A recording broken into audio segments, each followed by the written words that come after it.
अस्सलाम वालेकुम, मेरा नाम डॉक्टर नौशीला जावेद है। मैं head of department of mother and child health centre PIMS में काम करती हूँ और अभी मैं मैक्स हेल्थ सेंटर पे भी बैठती हूँ। मैं आज जिस चीज़ के बारे में बात करना चाहती हूँ उस पे बहुत कम बात होती है उस टॉपिक पे, और वो है कि माहवारी के बाद कुछ सालों के बाद औरत को जो है वो दोबारा से ब्लीडिंग शुरू हो जानी, या समझ लें कि माहवारी शुरू हो जानी। ज़्यादातर 55 साल की उम्र के बाद ऐसे सिम्प्टोमेटिक जो है वो पेशेंट्स हमारे पास आते हैं।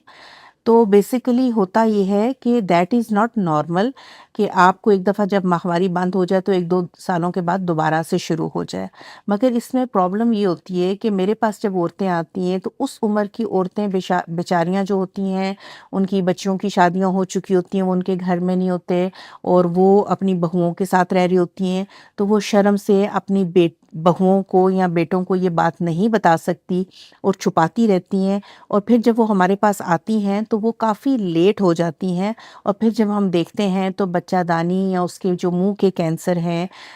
वो जो है या जो है वो जो अंडादानी के जो कैंसर्स हैं, वो जो है वो उसका शिकार हो जाती हैं। और उस वक़्त वो लेट स्टेज पे प्रेज़ेंट करते हैं। जैसे कैंसर्स की स्टेजेस होती हैं तो वो अर्ली स्टेज से लेट स्टेज पे प्रेज़ेंट करती हैं।